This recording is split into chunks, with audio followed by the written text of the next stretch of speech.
soy Hugo Felguerinos. Hoy es jueves 27 de octubre de 2022 y este es el Baciyelmo, un programa del que fuera el Repúblico Hispano. Creo que lleva por título algo así como Crónica a una conferencia de Iván Vélez sobre la idea de reconquista o algo de eso.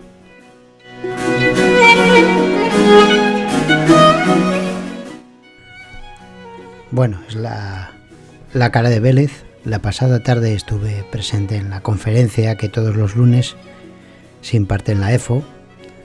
Ahí cita en el viejo caserón que fuera anteriormente el Sanatorio Miñor.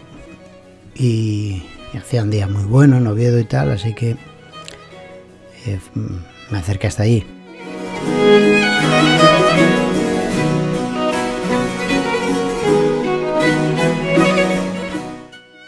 Hoy tocaba una conferencia especial, digamos, porque ya que más que conferencia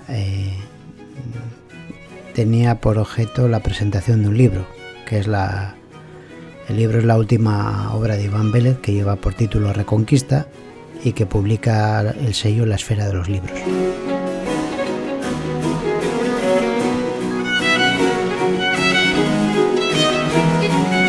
Bueno, digo que me acerqué hasta allí y tal, pero tengo que confesar que me lo pensé mucho, muchísimo. Porque la verdad es que últimamente, siguiendo la trayectoria de Vélez, pues casi siempre me parece que me sé lo que me va a contar. Y entonces estaba reticente en acercarme. Pero al final decidí acercarme. Y mi reticencia con Vélez es por varias razones. A mí me parece que Vélez hace tiempo que ha apostado por una labor más de activista y de propagandista. A lo mejor es injusto, pero yo creo que desde que está en el entorno de Vox, porque no está como candidato del partido, pero desde que está en ese entorno, como Joaquín Robles, pues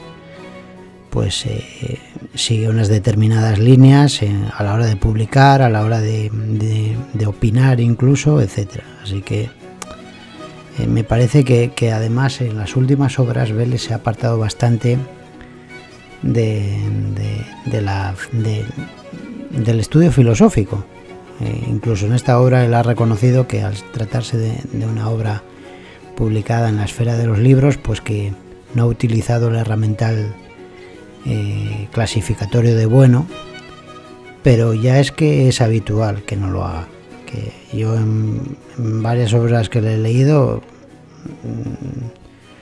no he encontrado ese herramental. O sea, o lo he encontrado muy diluido, cosa que a otros se les critica mucho y sin embargo con él se levanta la mano. Pero bueno, vamos a la faena.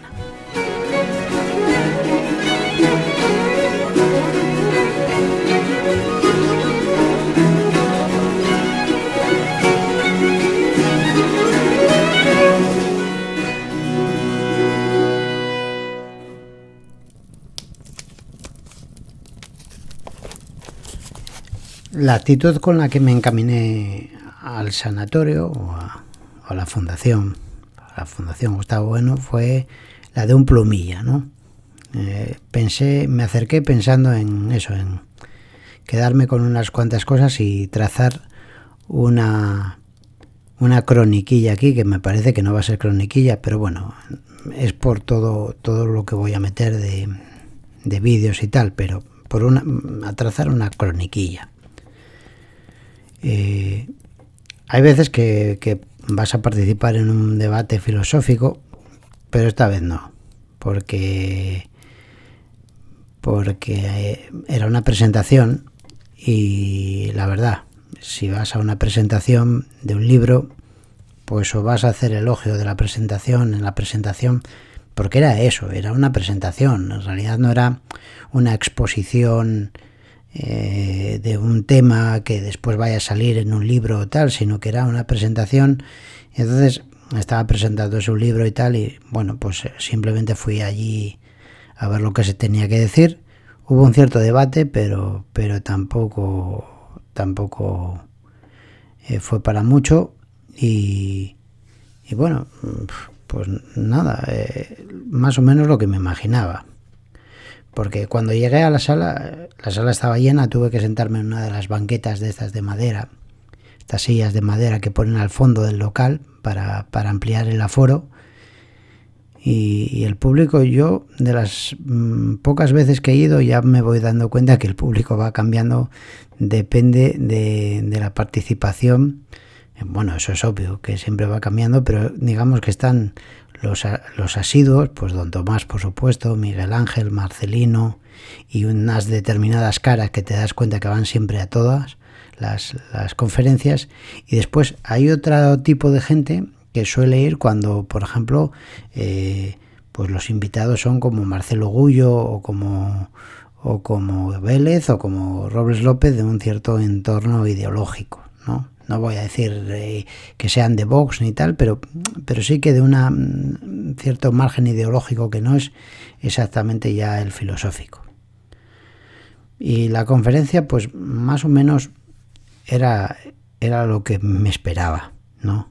Era un poco lo que me esperaba y lo que me imaginaba que se iba a dar. Pues a mí me pareció un poquitín aburrida, porque fue leer textos, una serie de textos, un rosario de textos en los que se pretendía avalar cierta, digamos, la idea del libro, que es que el rótulo Reconquista, el concepto Reconquista, pues sí, es un rótulo, digamos, ajustado a la verdad histórica de lo que ocurrió en España.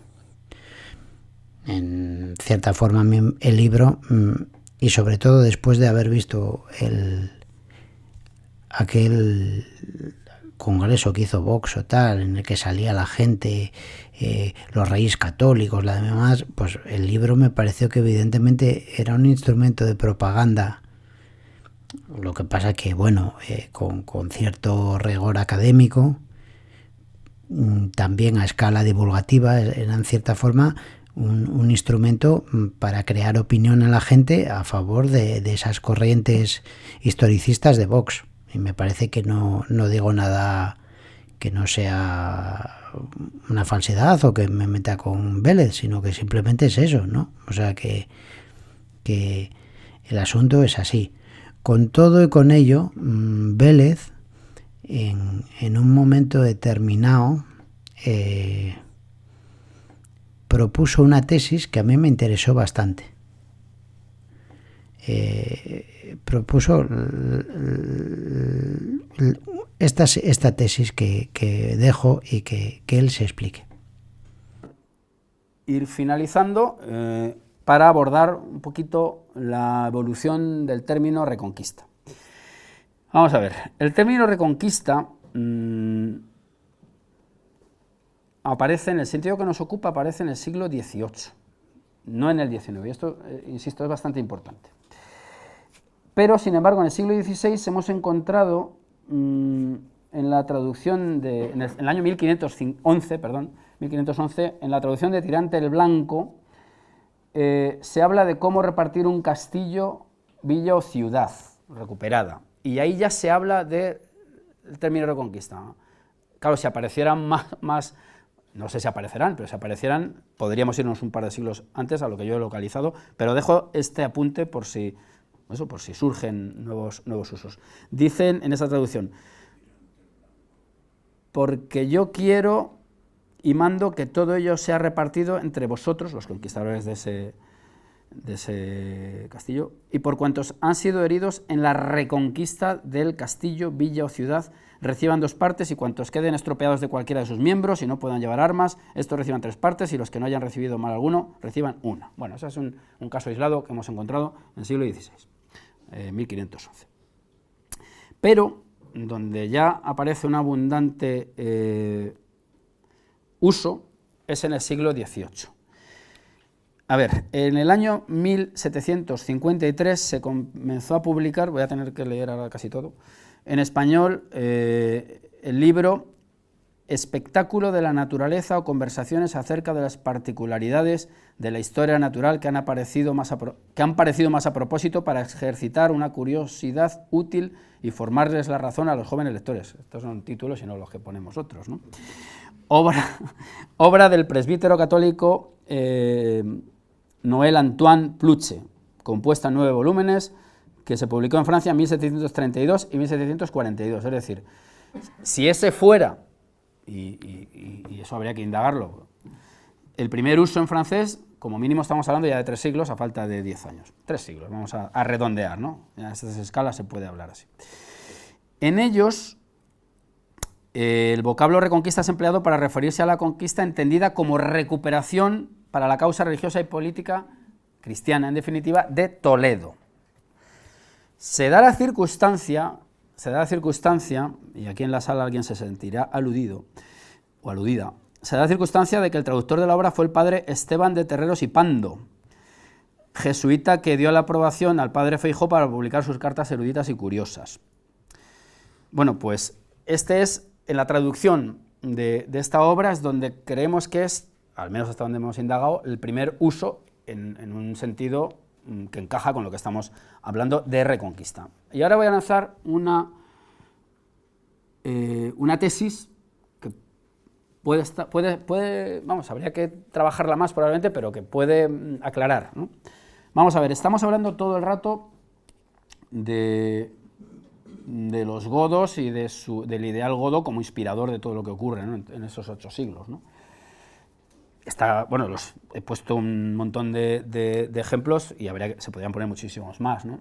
Y es cierto que, y muchas veces se ha observado el fenómeno que se da en España, diferente a otros sitios donde no se llama España, no se llama Gotia, que podría llamarse, ¿no? Pero Francia, donde están los francos, sí que se llama Francia, ¿no?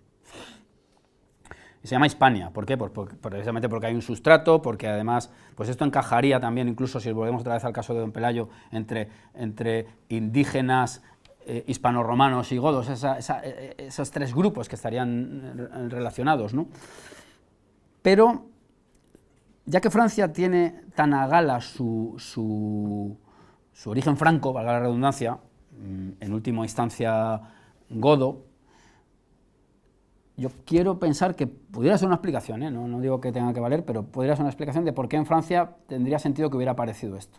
Puesto que ellos se reclaman más godos que nadie por eso de ser herederos de los francos, claro, la invasión visigótica, o la conquista visigótica, y su repliegue por la entrada de los musulmanes daría pie, puesto que ellos se reclaman herederos del reino visigodo, a una reconquista de lo ya conquistado. Esta podría ser, ahí lo dejo para su discusión, ¿no? En cualquier caso, el término reconquista parece ser que procede de Francia y es adoptado en el siglo XVIII por personas no menores en la vida dieciochesca española, ¿no? O sea, que no es del XIX. Y voy a poner un ejemplo importantísimo, nada menos que José Cadalso la utiliza en varias ocasiones, ¿no? Por cierto que Cadalso, esta conexión francesa, pudiera también venir dada por el hecho de que pasó por las aulas del colegio Luis el Grande que los jesuitas tenían en París. Entonces pudiera haber tomado ese vocablo del natural, por decirlo de algún modo, ¿no?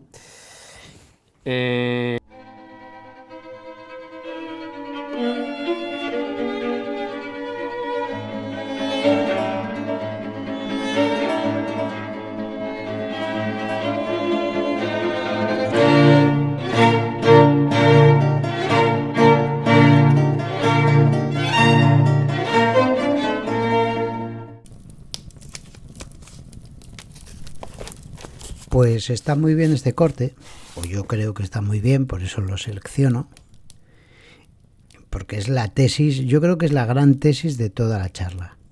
La tesis es que él parece encontrar, a pesar de que, bueno, hace referencia a Tirante el Blanco y tal, pero al final él parece encontrar, y insiste un par de veces a lo largo de la charla en ello, está editado, o sea, en distintas partes de la charla insiste en que el término reconquista, digamos, quien lo recoge, no voy a decir que lo acuña, pero quien lo recoge es Francia, ¿no? Son intelectuales franceses. E insiste mucho, por ejemplo, elabora esa tesis sobre el orgullo del origen gótico francés, de provenir de los francos, etcétera, etcétera, y viene a insinuar, que me parece aún más interesante porque en cierta forma va en contra del hilo dorado, esta tesis va en contra del hilo dorado de la defensa del concepto de reconquista, viene a recoger la tesis de que digamos que los franceses recogen ese término de la reconquista en tanto en cuanto se sienten pertenecientes a esos visigodos que primero toman la península, pierden el control de la península y la vuelven a recuperar en una reconquista. Entonces quieren, digamos, que adornarse con esas plumas, se interpreta. Y nombra a José Cadalso, intelectual ilustrado del siglo XVIII español. Bueno, entonces yo estaba escuchando esto y dándole vueltas, pues digo, pues está muy bien. Pero hay que darle otra vueltita más de tuerca. El término se encuentra en el siglo XVIII.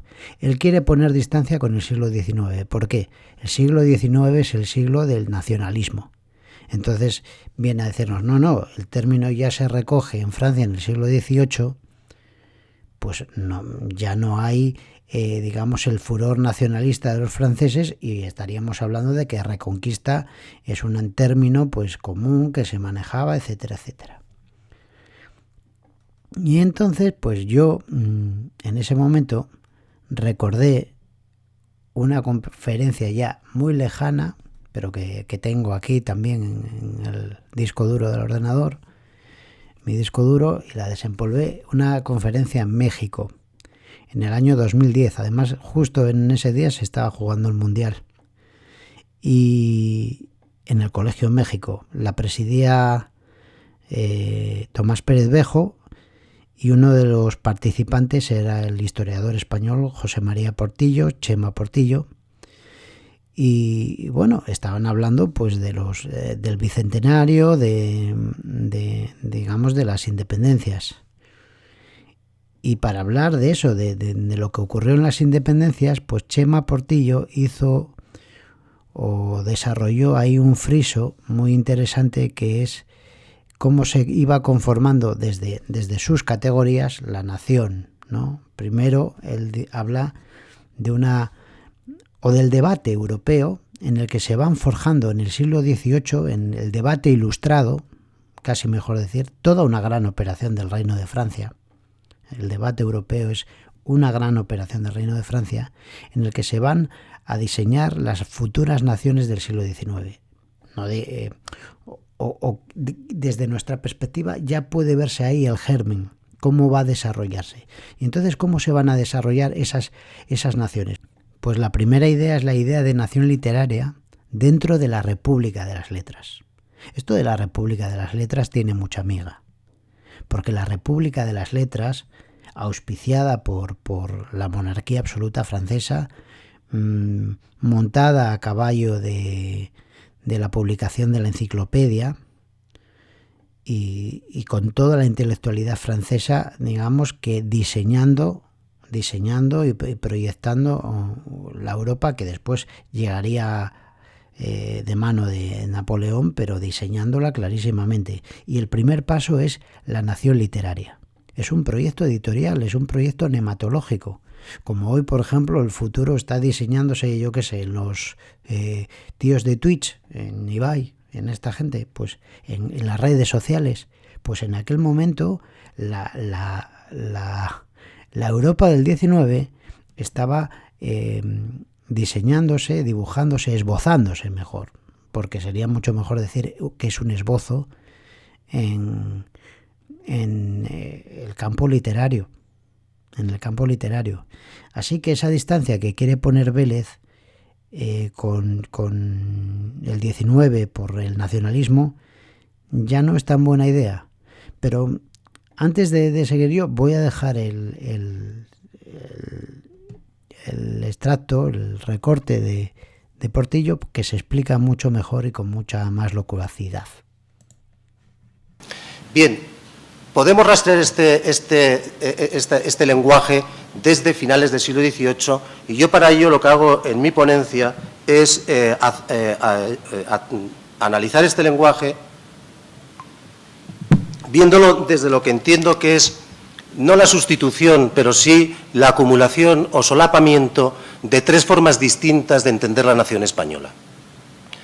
Creo que la nación española comienza en el debate, en el gran debate, a entenderse en el gran debate ilustrado del siglo XVIII como un sujeto literario, es decir, la nación española es entendida como un sujeto que habita, que se defiende y que tiene que encontrar su lugar en la República de las Letras Europeas, y hay un intensísimo debate de los ilustrados españoles con los ilustrados europeos para buscar este lugar de la nación española como sujeto nacional en términos literarios, es decir, como un sujeto hábil y capaz en la República de las Letras, como saben, la única república transfronteriza que existe entonces. Creo que a esta idea de nación española como sujeto literario, a partir de 1808 y por las circunstancias de la fecha, se le añade una idea distinta, que es la idea de la nación española como sujeto histórico o como sujeto llamado a corregir y restablecer el curso de la historia injustamente alterado por Napoleón, y a ello, en muy poco tiempo, se le añade además la idea de que la nación española es también un sujeto político. Es decir, no solamente tiene que restaurar el curso de la historia, no solamente tiene que enfrentar militarmente a Napoleón, sino también tiene que recuperar a su rey, pero entregarle una monarquía constitucionalmente reformada para que esto no vuelva a suceder. El único sujeto que puede reformar constitucionalmente la monarquía, se entiende entonces, es la nación española. Todo esto también va acompañado, si lo pensamos un poco, por distintos niveles y aparatos institucionales. La República de las Letras requiere de sus lugares, de los lugares de sociabilidad intelectual, es decir, no son lugares institucionales propiamente dichos. La nación, entendida como sujeto histórico, requiere de los pueblos y de las instituciones de emergencia que crean los pueblos muy rápidamente en 1808, que son las juntas, y la Junta Central, que es un senado de todas ellas. Y la nación, entendida como sujeto político, requiere de un nuevo instrumento institucional que, en el caso de la España peninsular y con vocación universal, son las Cortes, pero que en otros lugares son los respectivos congresos que se van convocando. Yo creo que es casi lineal. El tránsito de las juntas a los congresos siempre nos indica el tránsito de una idea de nación como sujeto histórico, o de los pueblos como sujetos históricos, es decir, encargados de reformar, restablecer, mejor dicho, la historia, a una idea constituyente, si queremos decirlo así, de que la nación o el pueblo, ya en singular, puede establecer su orden político.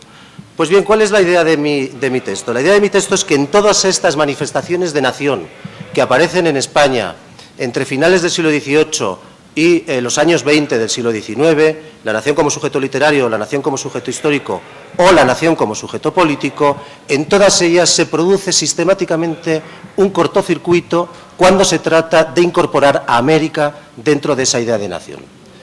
Si empezamos por la idea de nación como sujeto literario, la que aparece en los grandes debates que se traen los intelectuales españoles con sus colegas europeos, y que, como saben bien, se trata de dilucidar algo que todavía sigue en duda para muchos europeos y euroamericanos del norte atlántico: si los españoles y los hispanos pueden acoplarse y vivir y ser significativos dentro de la República de las Letras. Esto en el siglo XVIII se redujo a una pregunta que hizo la Academia de Berlín de ¿qué le debe la Europa a la España?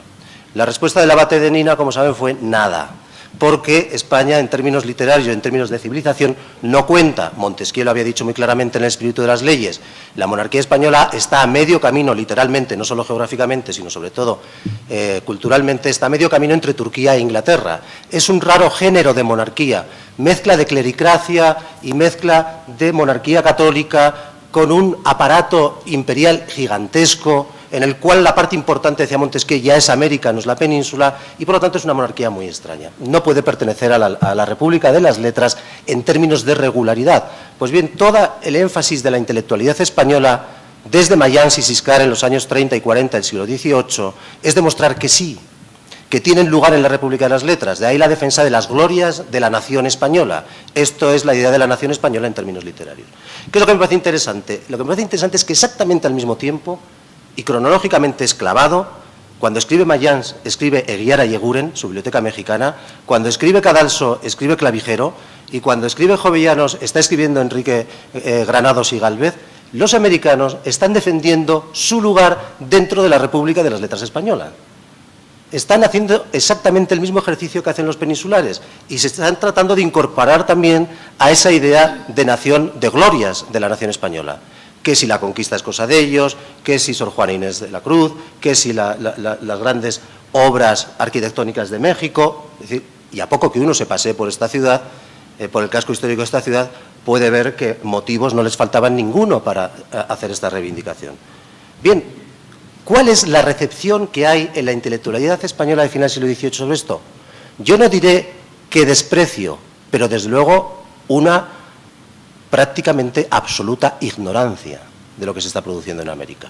Y por lo tanto, si nosotros agarramos y leemos a Cadalso, a Jovellanos o a cualquier autor español significativo de finales del siglo XVIII, cuando nos habla sea de la geografía, sea de la historia del derecho, sea de la historia de la cultura española, veremos que América no entra, o entra subsidiariamente. Entra porque la conquista significa una gloria nacional española, pero española peninsular, claro está, que exhibir frente a Europa. Pero no entra con pie propio dentro de esa idea de nación española desde el punto de vista peninsular, desde el punto de vista criollo, por supuesto que sí. Yo creo que el ensayo más acabado, el intento más acabado que se hace, porque nunca se logra, de escribir una historia civil de España a finales del siglo XVIII, es el que intentó escribir un jesuita expulso. Siempre los jesuitas expulsos, como Clavijero, hicieron grandes intentos de hacer historias civiles de sus patrias. Pues bien, un jesuita catalán, Masdeu, hizo un ensayo que se le llamó precisamente Historia de la cultura española. Pues bien, si vemos el índice de este trabajo de Masdeu, que además lo hace para enseñárselo a los italianos, porque les decía a los italianos que curiosamente en Italia se sabía mucho más de Persia o de China que de España. Y la idea de Masdeu es que tienen que saber también de España. Pues bien, el índice es el siguiente: la España antigua, la España romana, la España goda, la España árabe, la España restauradora de la cultura de Europa, la España conquistadora del Nuevo Mundo, la España austríaca, la España borbónica. ¿Dónde ha aparecido América?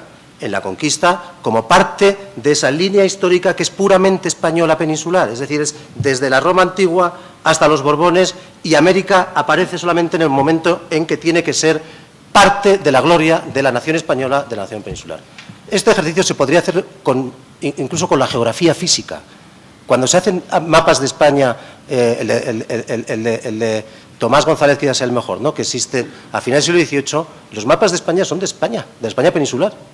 Cuando se quieren hacer mapas de América, o bien se dice que son mapas de la América española, o mapas de las colonias, o mapas de los dominios del rey, pero cuando es un mapa de España es la España peninsular. Agarremos un autor de primerísimo orden como José Cadalso, que precisamente escribe una defensa de la nación española contra las cartas persas de Montesquieu. Cuando Cadalso nos dice de quién habla, a quién se refiere con España, nos dice que es esa parte de Europa que limita con el mar Cantábrico, con África al sur, con el Atlántico y con el Mediterráneo. Curiosamente, Portugal está dentro. Podría estar dentro de la nación española, América no. América no está ahí. Y América creo que nunca lo estuvo. Nunca lo estuvo ni cuando se trató de hacer una historia del derecho patrio. Apareció jamás las leyes de Indias, ni nada que se le parezca. No digo ya las leyes de Tlaxcala o las leyes de los cacicazgos indígenas en América. No aparece absolutamente nada. Por lo tanto, yo creo que es muy interesante constatar que a finales del siglo XVIII esa idea de España como una nación, entendida como un sujeto literario, tiene a América como parte subsidiaria.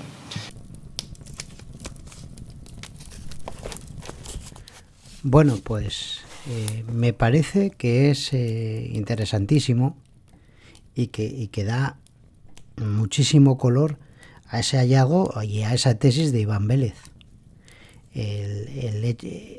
Lo que propone aquí Chema Portillo,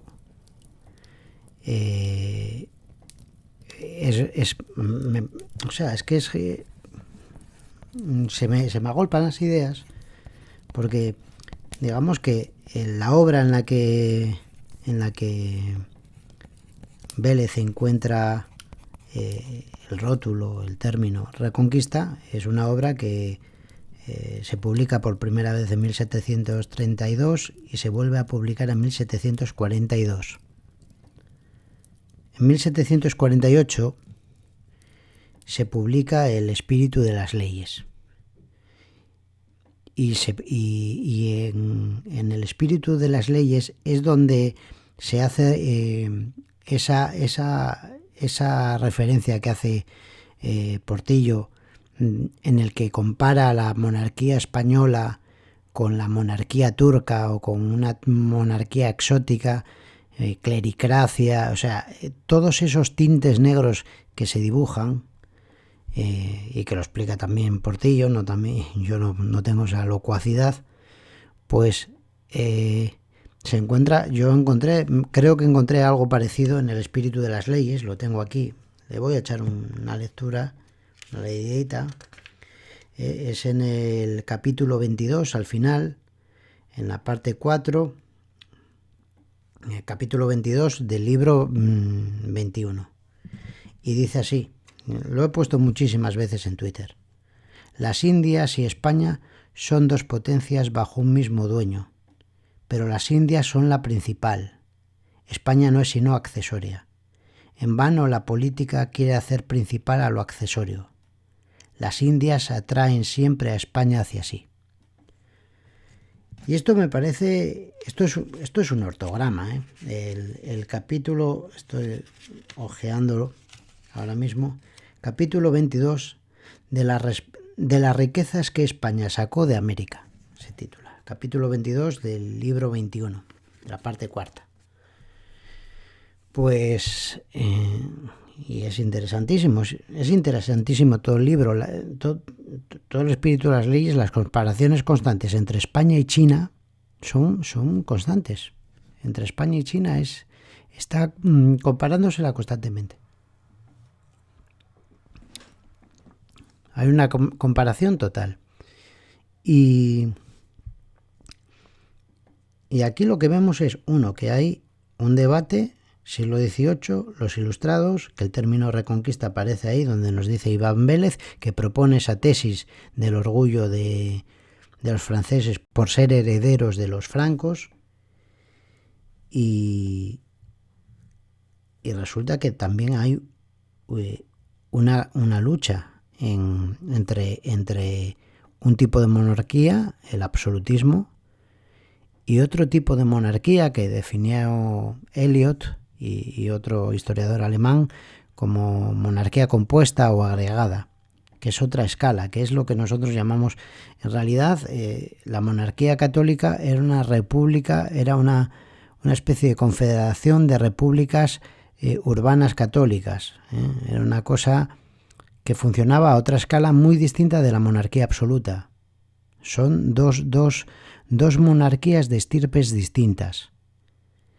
Y entonces lo que llama la atención, una vez más, es, por ejemplo, la referencia a José Cadalso. José Cadalso, de finales del siglo XVIII, que escribe las cartas marruecas en contestación a Montesquieu y sus cartas persas, y digamos que el menosprecio que Montesquieu hace de España, pero vamos viendo en la conferencia de Portillo cómo resulta que Cadalso, que nos puede parecer que es un patriota español que defiende España, no es así. Cadalso no es un patriota español, Cadalso es un súbdito de la monarquía católica. Es un súbdito de la monarquía católica que paradójicamente asume las tesis de Montesquieu. O sea, Cadalso quiere ser reconocido por Montesquieu y por la monarquía absoluta francesa y por las ideas ilustradas de la modernidad.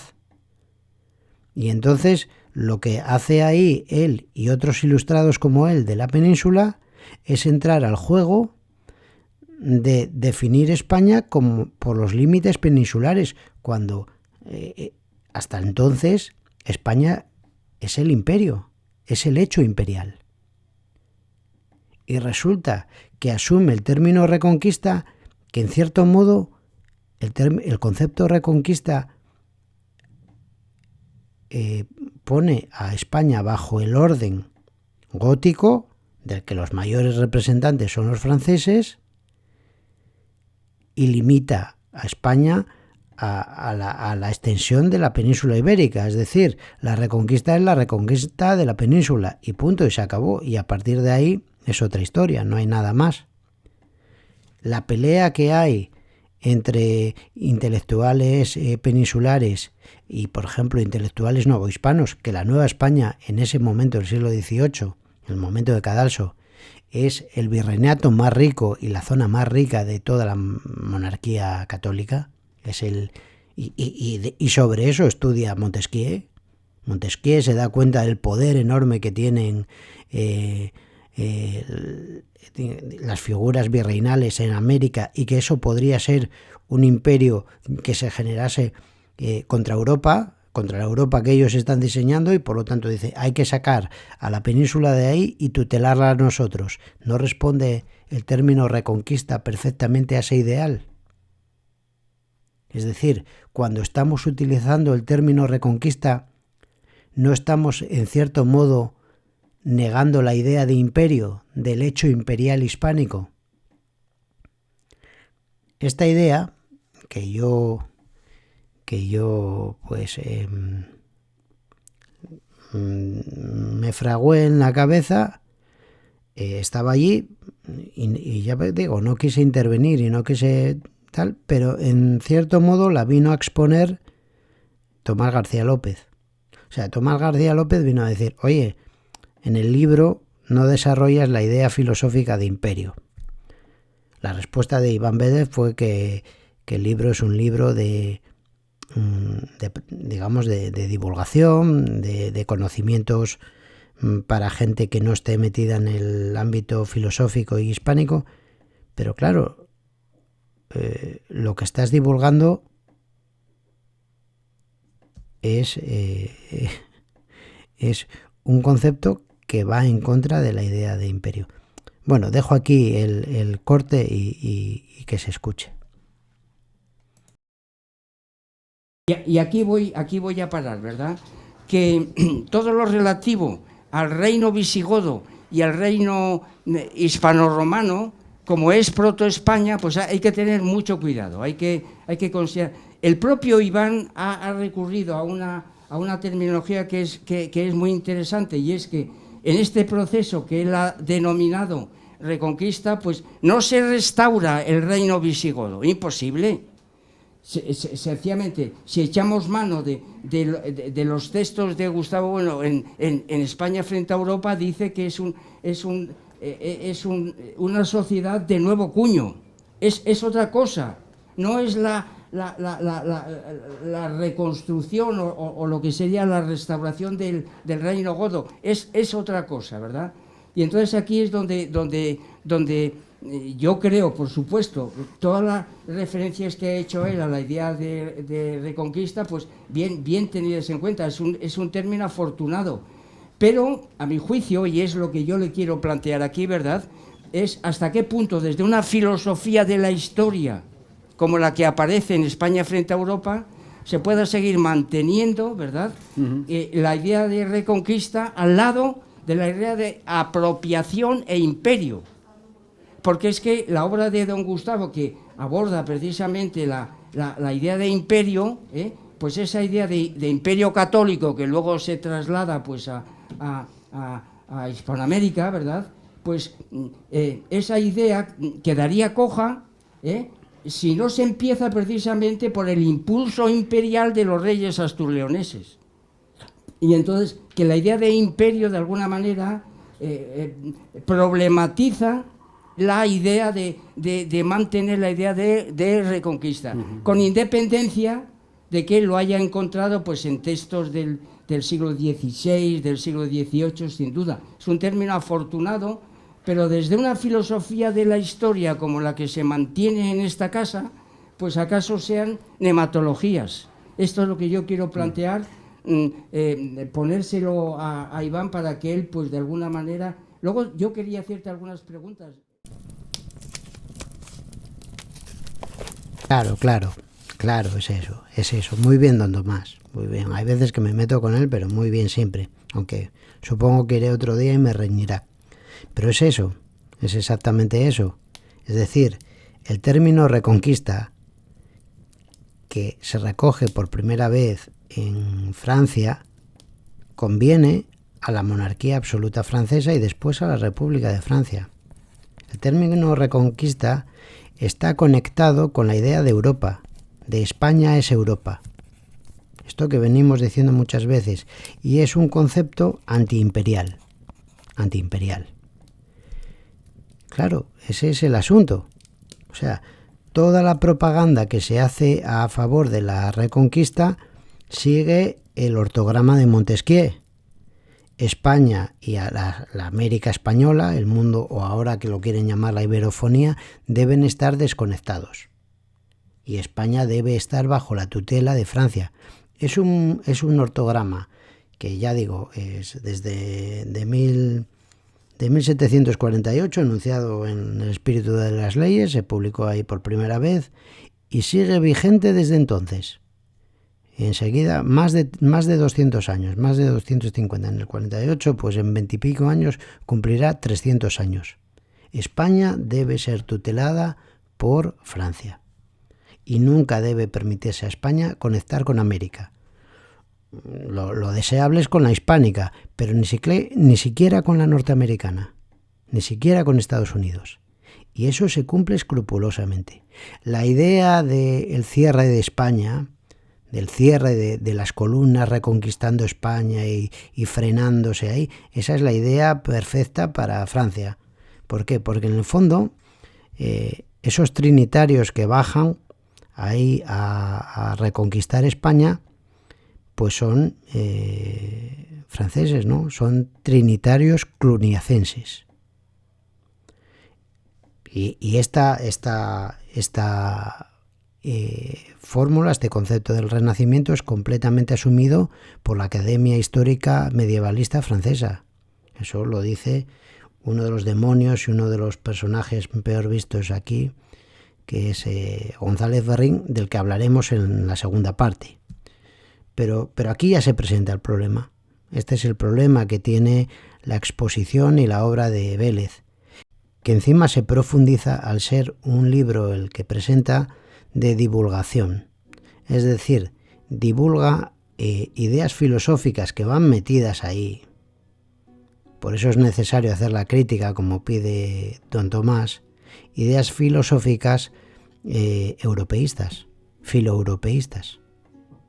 Cuando estamos en una crisis de Europa, cuando hay una lucha de imperios y cuando lo que más nos interesa es salirnos de Europa, pues es filoeuropeísmo, pero filoeuropeísmo además subordinado a Francia, subordinado a la República Francesa. Pero ya digo, bueno, hasta aquí esta primera parte. Ahora vamos con lo más polémico, que es Olagüe, Ferrín, etcétera. Pero antes un poquitín de musiquilla.